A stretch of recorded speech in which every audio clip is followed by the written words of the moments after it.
Bismillahirrahmanirrahim. Assalamualaikum warahmatullahi wabarakatuh. Saya hadir kembali di tengah-tengah Anda.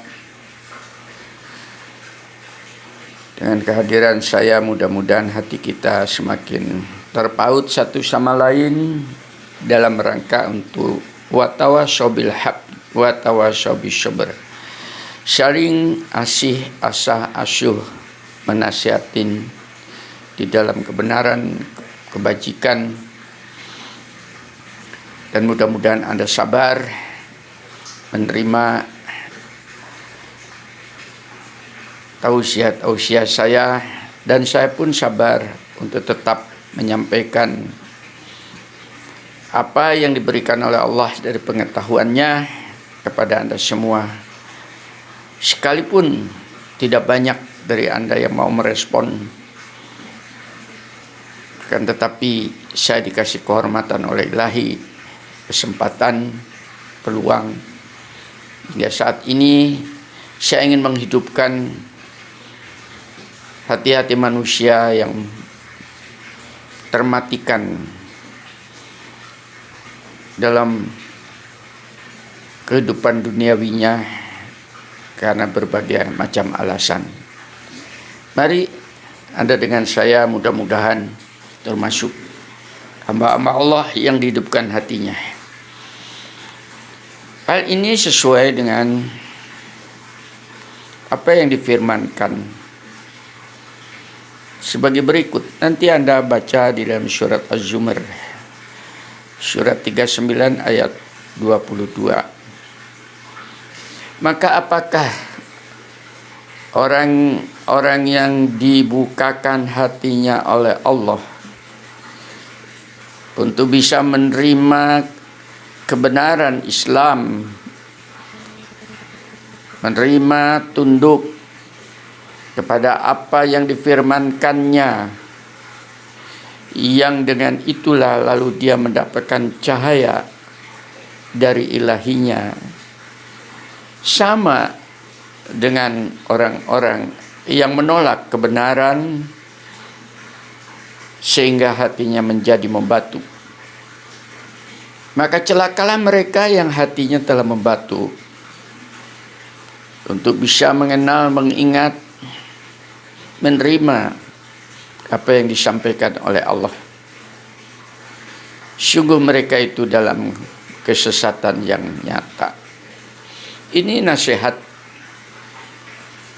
bukan ancaman, akan tetapi nasihat dari Ilahi, karena Allah tidak ingin makhluk yang namanya manusia ini tersesat dari jalannya, dan Allah saat ini pun sedang menanti kehadiran Anda kembali dengan cara menyentuh hati Anda untuk mendapatkan bimbingannya. Maka untuk merespon apa yang disampaikan melalui firman-Nya itu tadi, kiatnya adalah sebagaimana dalam uraian berikut. Yang pertama, mudah-mudahan Anda mempunyai kesempatan untuk menggunakan waktu Anda dalam keseharian itu sebagai peluang untuk bercocok tanam, menanam bibit-bibit kebajikan, kebenaran sebelum waktu yang saat ini sedang Anda duduki, Anda berada di dalamnya itu berlalu. Melalui hal ini perlu Anda pahamin hubungannya dengan waktu. Waktu itu dalam YouTube saya sudah mengatakan, waktu itu mengembang, berjalan, berlari. dengan kecepatan yang demikian tinggi sekali, melebihi kecepatan cahaya. Begitu rumus tentang waktu. Waktu itu bukan jam 1, jam 2, atau hari atau tahun, tidak.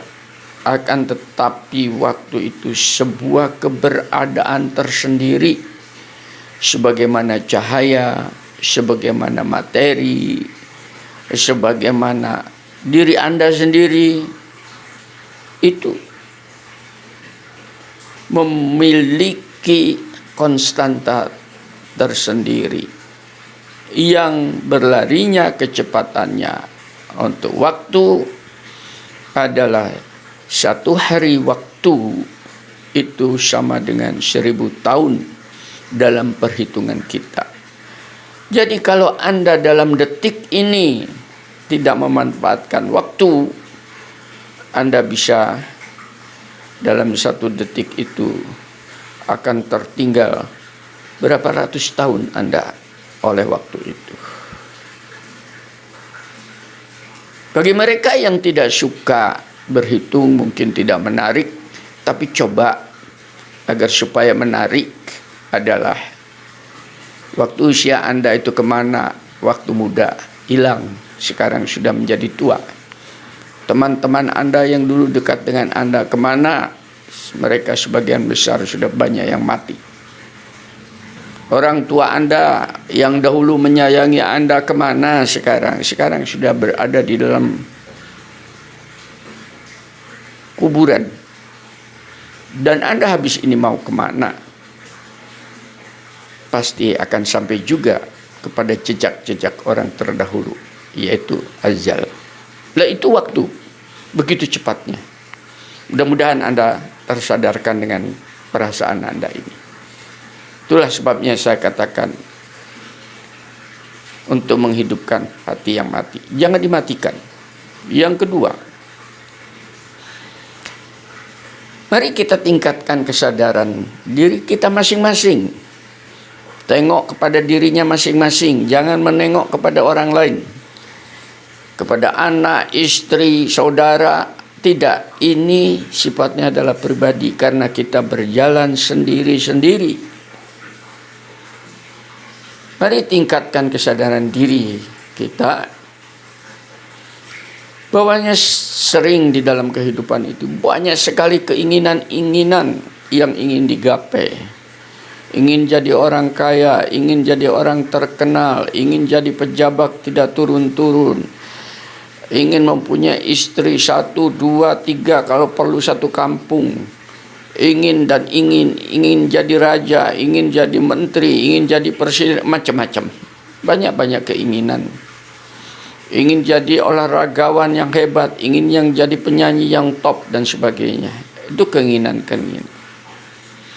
Ingatlah, bahwanya banyaknya keinginan-keinginan di dalam hidup ini menyebabkan meredupnya cahaya hati Anda, sehingga Anda tidak bisa melihat kebenaran lagi, karena Anda berada di dalam gelap gulita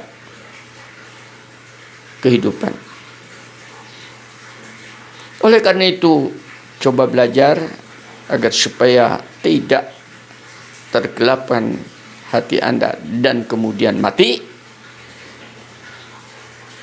Maka prioritaskan segala keinginan itu sesuai dengan kemampuan Anda. Coba Anda pilih saat ini apa yang ingin Anda gapai itu sesuai dengan kebutuhan. Kalau tidak dibutuhkan, tepikan. Coba Anda prioritaskan mana yang berguna dan yang tidak. Kalau tidak berguna, untuk apa diambil? Untuk apa dicita-citakan? Bahkan urgensinya, darurat atau tidak? Kalau tidak darurat, untuk apa Anda pikirkan ini ingin digapai? Ini yang menyebabkan banyak manusia yang dilimpahi dengan materi, kemudian dia shopping, dia traveling dan sebagainya ke berbagai negara, masuk dari toko ke toko, dari satu tempat ke tempat, semuanya ingin dibeli. Tanpa ada aspek prioritas, sehingga yang terjadi adalah penumpukan barang yang menjadi sampah di rumah. Coba dipikirkan kembali, seandainya tidak dibeli, maka Anda masih memiliki investasi materi yang bisa digunakan pada urgensi lain. Coba dipikirkan. Benar-benar jangan diikuti keinginan-keinginan tanpa Anda sadar. Mulai belajar supaya tidak dimatikan hati Anda menjadi seorang yang hedon, ditumpui dengan sampah-sampah duniawiah yang tidak ada gunanya. Nanti Anda dalam kegelap kulitan hidup, lalu siapa yang akan membimbing Anda?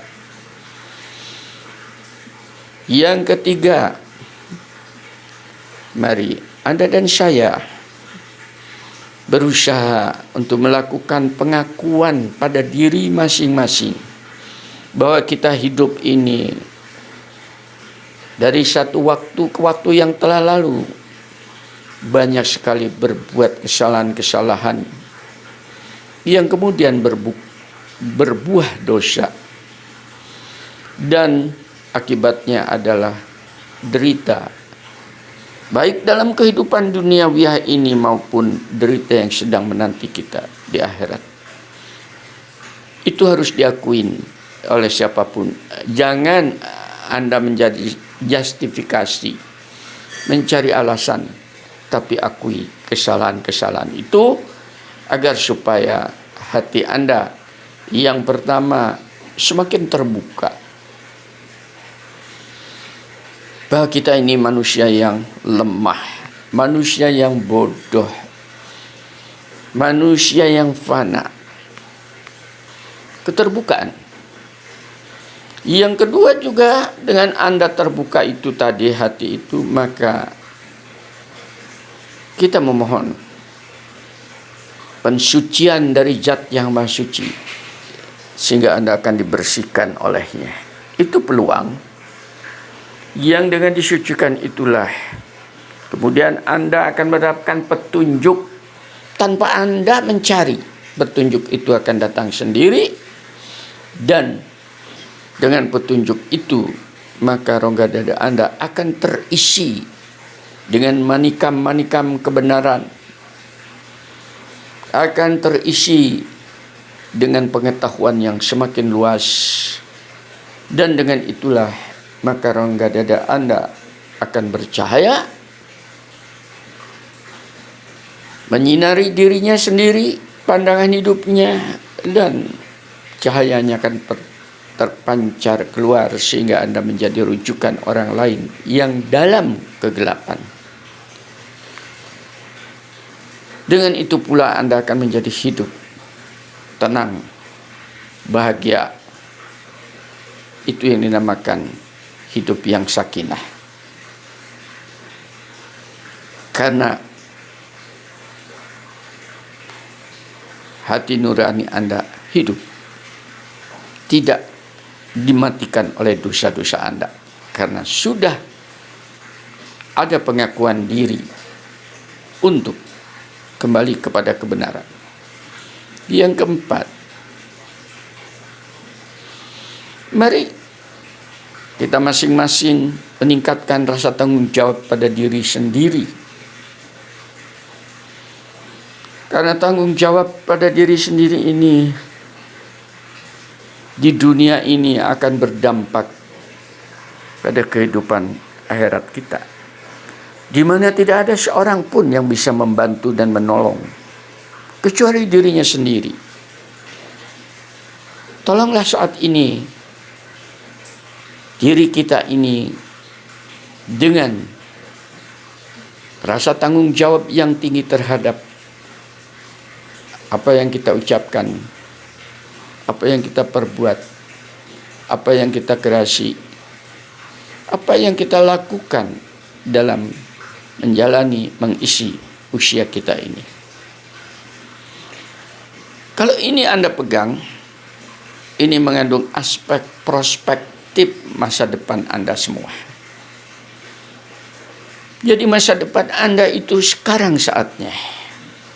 Baik atau buruknya itu Anda sendiri yang menentukan. Selama Anda bertanggung jawab pada dirinya, insya Allah tanggung jawab itu akan berbuah kepada ridho ilahi, sehingga kesalahan-kesalahan kita itu tidak akan terlihat, karena cahaya ridhonya telah mengoverlaykan, telah diridhoinya.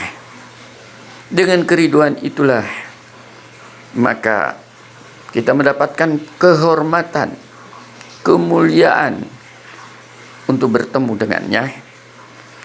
Dan dengan pertemuan itu, disitulah kita ditempatkan kepada tempat yang tidak bisa diucapkan dengan kata-kata, karena telah terjadinya penyatuan antara kefanaan dan kebakuan, antara makhluk dan khalik. Mudah-mudahan Anda menjadi orang yang bertanggung jawab pada dirinya sendiri untuk prospek masa depan Anda, bukan untuk siapa-siapa. Yang kelima, kita sadar apapun usaha kita yang kita lakukan ini tadi tak akan jauh dari takdir yang telah ditentukan. Sebagaimana biji-biji tanaman, ada yang jatuh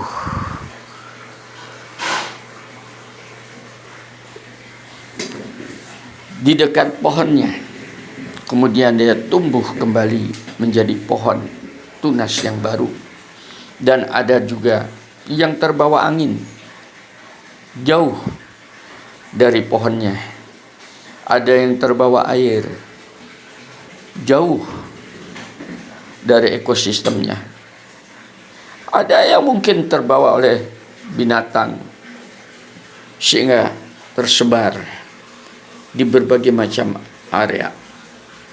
Itulah takdir, ketetapan yang sudah ditetapkan oleh Allah untuk biji-bijian, untuk bisa tumbuh kembali.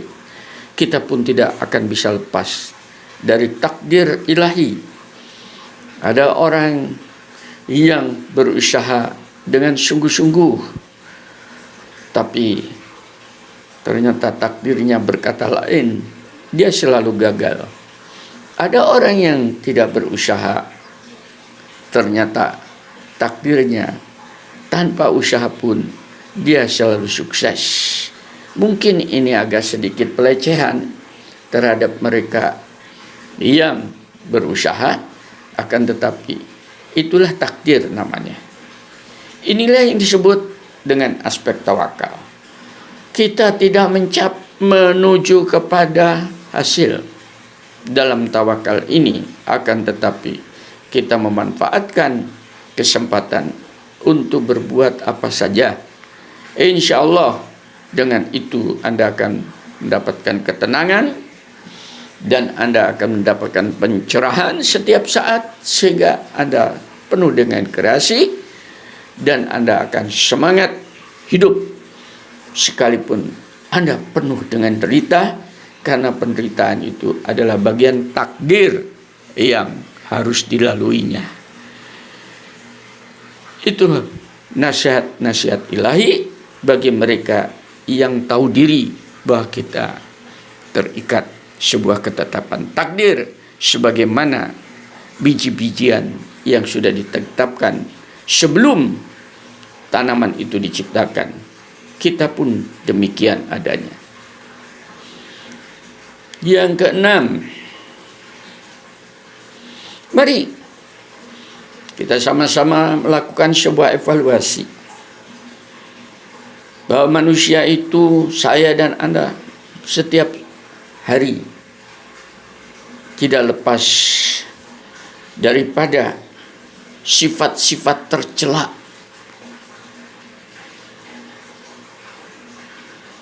Siapa saja? Antara lain suka dusta, suka khianat, bangga diri, angkuh, takabur, kikir. Itu sudah banyak dipahami oleh orang. Ingatlah, sifat-sifat tercela itu akan mematikan hati Anda. Itu yang disebut di dalam Quran tadi. Mereka yang selalu menyuburkan sifat-sifat tercela, maka hatinya akan semakin keras. Orang yang demikian itu namanya orang yang bodoh, karena dia telah mengotori hatinya dan mengeraskan hatinya, sehingga jangankan keluar air kehidupan, cahaya pun tidak bisa memasuki kepada hati yang sudah mengeras. Kita buang penyakit itu dengan pelan-pelan sambil memohon kekuatan, dan kita suburkan hati kita dengan sifat-sifat terpuji, yang dengan itulah akan muncul kecerdikan. Kebodohan kita akan ditepikan oleh kecerdikan, yakni kita mudah paham terhadap segala sesuatu yang menimpa diri kita, dan kita jeli bagaimana cara keluar dari segala problematik hidup ini, dan kita jeli dengan nasihat-nasihat yang kadang-kadang tidak diminta, akan tetapi datang sendiri, sehingga hati Anda akan menjadi lembut, laksana tanah yang subur, laksana tanah yang remah. Dia mudah dirembesin air, akar-akarnya tanaman mudah tumbuh karena pori-porinya terbuka dan air banyak di antara pori-pori itu, maka tumbuhlah tanaman itu di tanah yang subur tadi. Itulah kelembutan hati, dan disitulah kebenaran akan menyertai Anda.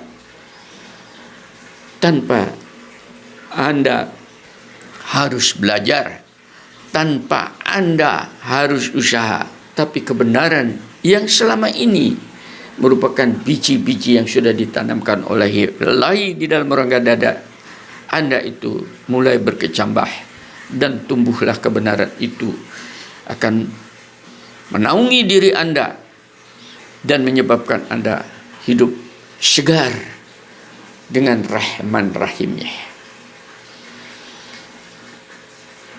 Sebagai kesimpulan, bagaimana cara kita melembutkan hati agar supaya biji-bijian kebenaran itu tumbuh? Ketahuilah saudaraku, siapapun yang mendengarkan tausiah saya ini, untuk melembutkan hati banyak sekali jalannya.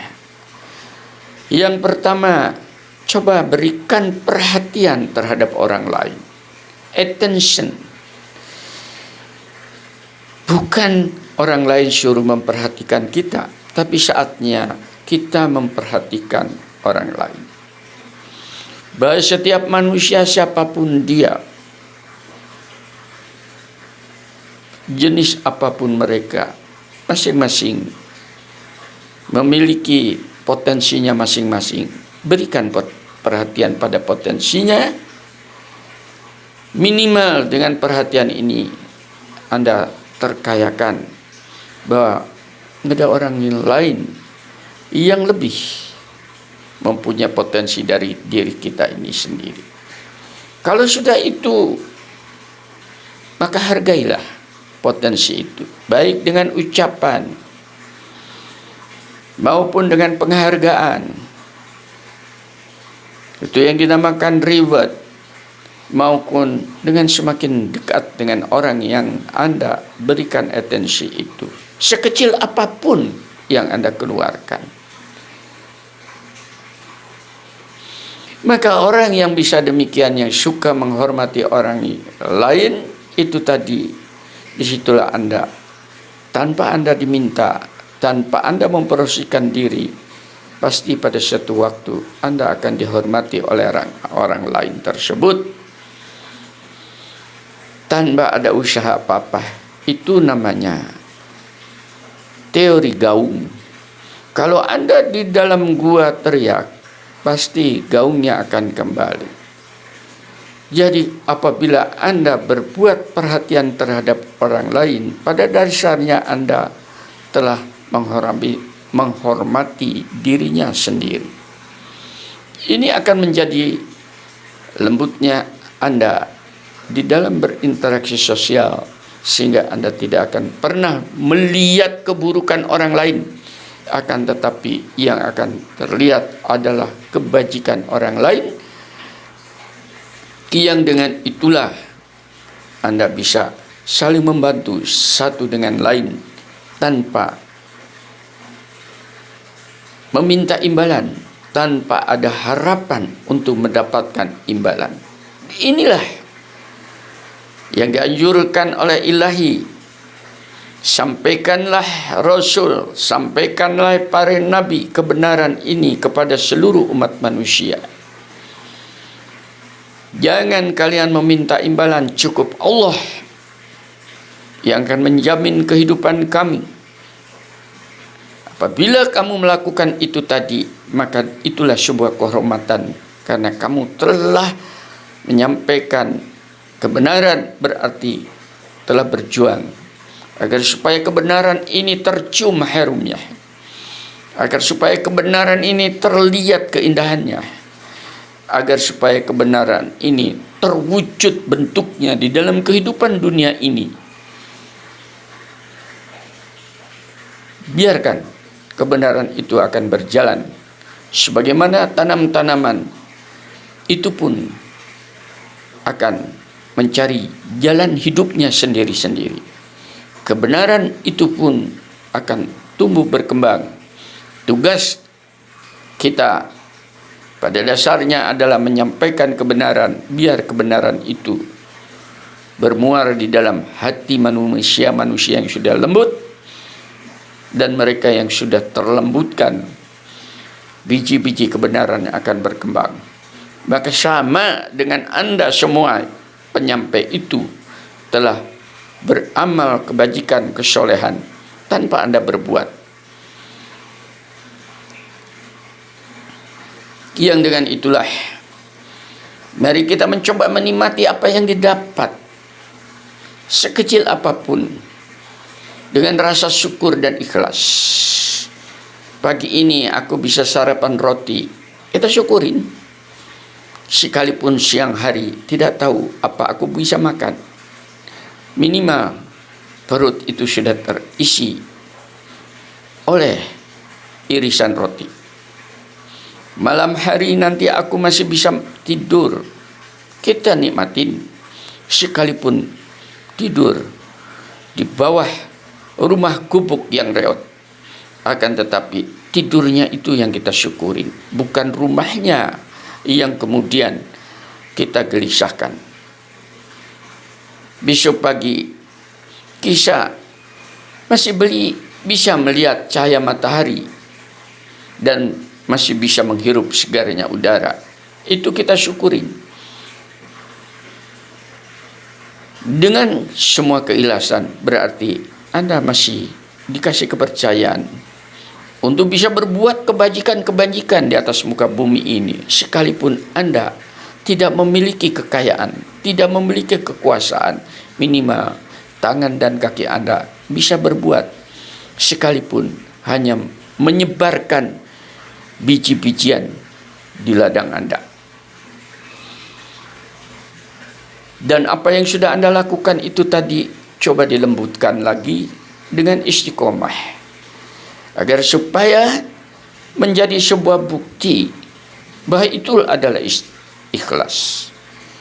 Karena bagi mereka yang kadang-kadang berbuat seakan-akan amal kesolehan kemudian hilang, maka itu menunjukkan Anda tidak ikhlas. Tapi setiap langkah, setiap ucapan, setiap perbuatan yang sudah digapai sekarang diistiqomahin untuk besok pagi, sehingga dengan demikian Anda akan terkayakan. Disitulah maknanya kenapa setiap saat kita disuruh melakukan sholat oleh ilahi. Diingatkan pagi hari sholat subuh, siang hari sholat duhur, petang hari, sore hari sholat asar, maghrib kita lakukan, dan malam sebelum tidur kita lakukan sholat isya. Bahkan malam hari kita dibangunkan untuk kembali berdiskusi dengan ilahi melalui qiyamul lail. Kita lakukan itu secara istiqomah. InsyaAllah semuanya akan melembutkan hati Anda, akan menghidupkan hati Anda, dan akan memperkaya hati Anda dengan tumbuhnya kebenaran-kebenaran dalam diri Anda, dan wajah Anda akan berseri-seri penuh dengan cahaya. Harapan hidup di bumi ini adalah merupakan sebuah kurnia dan penuh harapan bahwasanya cahaya yang terpancar pada harapan itu karena kita akan diterima oleh ilahi pada kemudian kehidupan di kemudian hari. Mudah-mudahan dengan sekelumit nasihat yang sampai melalui lisan saya kepada telinga Anda, masuk ke dalam rongga dada Anda.